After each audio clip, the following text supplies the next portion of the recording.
আসসালামু আলাইকুম গাইস। আমার ছোট বউ পাগলামি করছে, বড় বৌমা আসে না দেখা। পাগলামিটা যাতে বন্ধ হয়, আমি হুজুরের সাথে কথা বলছিলাম। হুজুর বলছে এটা কিছু না, মানসিক সমস্যা, আর বড় বৌমা আসলে আর ভালো হয়ে যাবে। আর বান্ধবী নাই দেখে একা একা ভালো লাগে না, সেজন্য এরকম করে। আপনারা মন খারাপ করেন না, আমার ছোট বউকে একটু বুঝাইয়ান, সহযোগিতা করেন। ছোট বৌমা আমাকে অনেক বকাঝকা করছে। আমি ছোট বৌমাকে মেয়ের মতোই ভালোবাসি, তো মেয়ে তো হয়ই না, ছেলের বউই থাকে, কখনই মেয়ে হয় না। আমি যতই ভালোবাসি তারা তো আমাকে শাশুড়ির মুখেই চোখেই দেখে। আমি অফিস থেকে আসলে আমার ব্যাগটাও টান দেয় না, আমার একটু খাবারও দেয় না। বসলে ব্যস্ত আছি আম্মু, করতে পারি নাই, এই করে অজুহাত দেওয়া যায়। কালকে আমার কি যত্ন করবো, উল্টা আমাকে বকে একসার করে দিছে। আমি ভিডিও দেখে অবাক হয়ে গেলাম, আমি আর কোথায় যাব, তা আমি চলেই যাই অফিসে।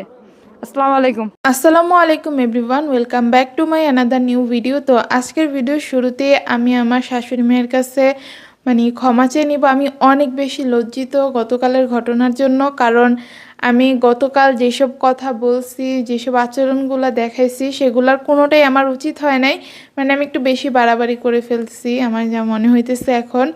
আমার আসলে ওনার মতো একজন মানুষের সাথে এমন করে উচিত হয় নাই। আমি আমার শাশুড়ি মায়ের কাছে হাত জোর করে ক্ষমা চাইতেছি, তিনি যাতে আমাকে ক্ষমা করে দেয় আর আমার কথাগুলো নিয়ে যাতে মনে কষ্ট না রাখে।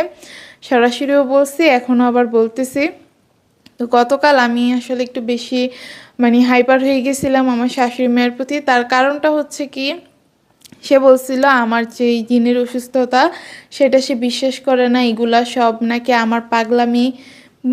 ইনডিরেক্টলি কি বুঝাইতে চাইছে সেটা আমার অনেক গায়ে লাগছে আর কি। কারণটা হচ্ছে আমি এত দিন ধরে তাদের চোখের সামনে ধরে চোখের সামনে দিয়ে এত যন্ত্রণা ভোগ করতেছি এই সমস্যাটা নিয়ে। এরপরে এখন এসে বলতেছে কি যে সে নাকি আমার এই জিনিসটা বিশ্বাসই করে না। আমি আপনাদেরকে কিন্তু এই কয়েকদিন বারবার একটা কথা বলছি যে আমাকে মনে হয় এই দুনিয়ায় বুঝলে একমাত্র এখন আমার শাশুড়ি মেয়ে বুঝে, আমাকে সাপোর্ট করে, প্রত্যেকটা জিনিসে ভালোবাসে, সব কিছুই অন্যরকম একটা মুগ্ধ করার মতো বিষয় আছে আমার শাশুড়ি মায়ের মতো। তো সেই মানুষটার মুখে এই কথাটা শুনবো, সেটা তো আমি কখনোই ভাবতে পারি নাই। তার উপর আবার আমি যখন অসুস্থ ছিলাম সেটা সে জানছে, তখন আমার কেয়ার করছে, ঠিকভাবে ঘুমাতে বলছে, খেতে বলছে, এই সব কিছুই বলছে। তো এখন এসে বলতেছে এটা নাকি সে বিশ্বাস করে না।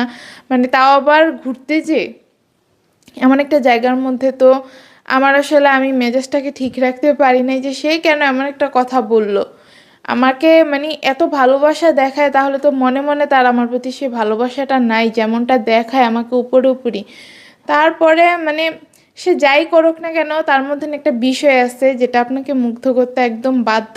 আমি কিন্তু অনেক কিছু বলছি, সেটা আমার শাশুড়ি আম্মা কিন্তু কখনো ভিডিও দেখে না। কালকে কিভাবে কিভাবে যেন কার কাছ থেকে ভিডিও দেখে ফেলছে। তো দেখে যায় আমি এত কথা বলে ফেলছি তাকে।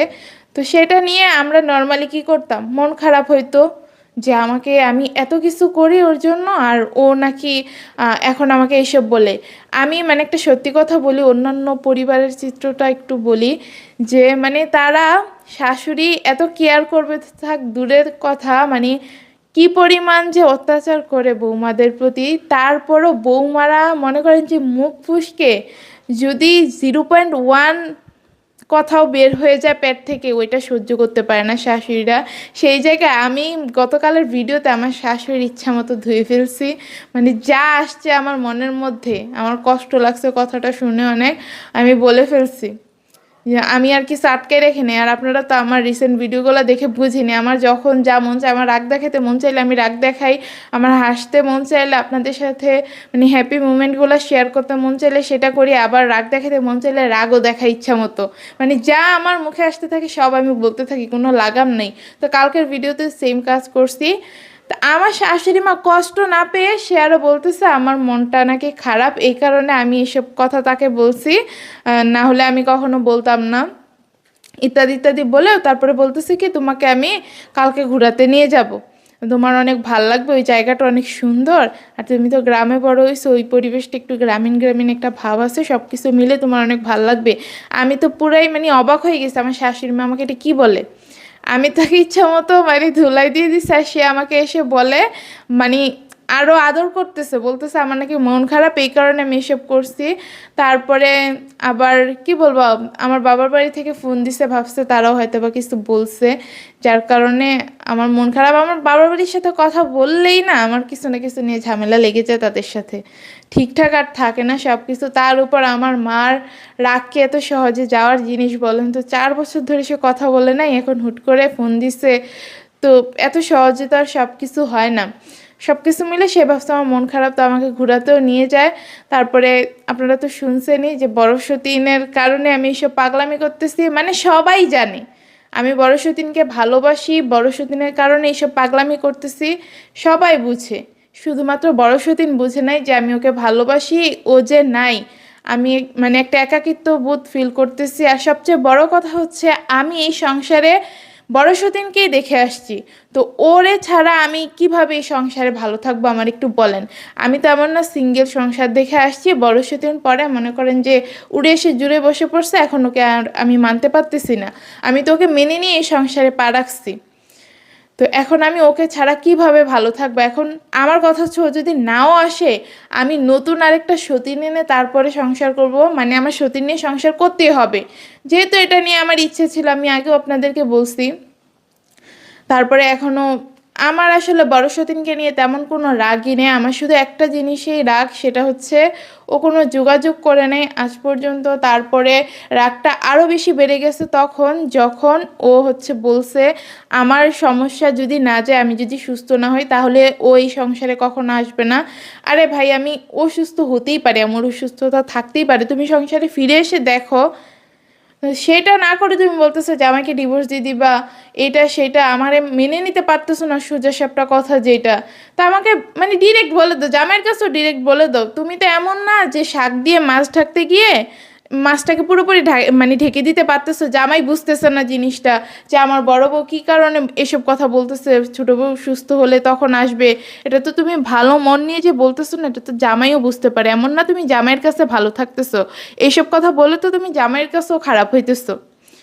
তো যাই হোক, সবশেষে একটা কথাই বলবো, সংসারে আর কোনো মানে কিছু করো না, তোমাকে ছাড়া পুরাটা সংসার অনেক এলোমেলো হয়ে আছে, প্লিজ তুমি ফিরে আসো। মানে আমি কি পরিমাণ ডিপ্রেশনের মধ্যে আছি আমি আপনাদেরকে বলে বোঝাতে পারবো না। আমার শাশুড়ি মাকে নিয়ে আমি প্রতিনিয়ত প্রশংসা করি যে এই মানুষটা আমাকে সব কিছুতে সাপোর্ট করে। আমি রাগ দেখাই, আমি যাই করি না কেন, ঘরের যদি একটা জিনিস ভেঙেও ফেলি রাগের চোটে, তারপরেও বলবে যে তুমি এটা কেন করছো, তোমার কি সমস্যা হয়েছে, আমাকে বলো, তোমার কি কোনো কিছু নিয়ে মন খারাপ, তুমি আপসেট হয়েছো, আমাকে বলো প্লিজ। তাও আমাকে কখনো রাগ দেখাবে না যে তুমি কেন এই কাজটা করলা। আমার শাশুড়ি এমন একজন মানুষ, তো তার এই জিনিসটাই আপনাকে সবচেয়ে বেশি মুগ্ধ করবে। মানুষ তাকে যতই মানে আঘাত দেখতে কেন, সে কিভাবে জানি মানুষের সাথে আবার হাসি মুখে গিয়ে কথা বলে ফেলে, এটা আমি আসলে বুঝতে পারি না। আমরা তো রাগ দেখিয়ে থাকি, সে ওই জিনিসটা করে না। তো আমি আসলে আবার বলতেছি, আমার শাশুড়ি মার আচরণটা দেখে আমি অনেক বেশি লজ্জা পাইছি গাইস। এখন পর্যন্ত আমি লজ্জিত যে আমি আমার শাশুড়ি মাকে নিয়ে এত কিছু বলে ফেলছি, যে শাশুড়ি সবসময় শাশুড়ি হয়, কখনো মায়ের মতো হতে পারে না, মা সবসময় মাই হয়। আমার মা আমি অসুস্থ দেখে ফোন দিছে, এটা সেটা হয়তো বা অন্য কিছু হইতে পারে, যেহেতু আমার সংসারে একটা অশান্তি চলতেছে, তো আমি সেই সবে না যাই। কিন্তু আমার শাশুড়ি আমাকে মেনে না নিলেও পারতো, আমি যখন আসছি, আমি সতীন হয়ে আসছি, এটার কারণে তার সম্মান নষ্ট হইতেছে ইত্যাদি আরও অনেক কিছু, তারপরও সে আমাকে ফেলে দিতে পারে নাই, ভাড়া বাসায় নিয়ে রাখছে, সেটাই বা কয়জনে করে। ভাড়া বাসায় তো এক্সট্রা টাকা লাগে বাসা ভাড়া দেওয়ার জন্য, সেখানে রাখছে, আমার সব কিছু দেখছে, আমাকে অনেকবার চলে যেতেও বলছে, কিন্তু আমার কেন জানি তাকে ভালো লাগছিল।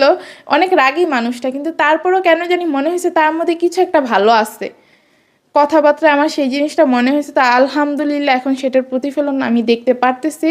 তো কালকের ঘটনার জন্য সত্যি আমি আমার শাশুড়ি মায়ের কাছে আবারও হাত জোর করে ক্ষমা চাই। প্লিজ আজকের ভিডিওটা যদি আবার কোনোভাবে দেখে ফেলেন, আমাকে ক্ষমা করে দিবেন, আমার কোনো কথায় কষ্ট রাখবেন না। আর বড় সতীন কিনে একটা কথা বলার আছে, যে তুমি প্লিজ সংসারে চলে আসো, মানে অনেক অশান্তি হইতেছে ঘরের মধ্যে, আমি সেসব নিয়ে আর কথা বলতে চাই না। অনেক কথা বলছি, অনেক বুঝাইছি তোমাকে, ভিডিওতে অনেক কিছু করছি, তুমি যেহেতু আমার সাথে যোগাযোগ করো না, যার কারণে আমার ভিডিওতেই যা বলার মানে বলতে হয়েছে। আমার সাথে তো যোগাযোগ করো না, কারোর সাথেই যোগাযোগ করো নাই। তো যার কারণে ভিডিওতেই যা রাগ দেখানোর দেখাইছি, যা ভালো কথা বলার বলছি, মানে ম্যাক্সিমাম টাইম তোমাকে আমি বুঝাইছি যে সংসারে প্লিজ চলে আসো যাই হোক না কেন। তো তারপরেও তুমি সেটা করো নাই, তুমি তোমার মতোই বসে আছো, উল্টাপাল্টা কথা বলতেছো। তো এই সব কিছু বাদ দাও, তুমি আমাকে নিয়ে 4 বছর সংসার করতে পারছো, শখ করে এই সংসারে আনছো, তো তুমি আমার সাথে আজীবনই সংসার করতে পারবা।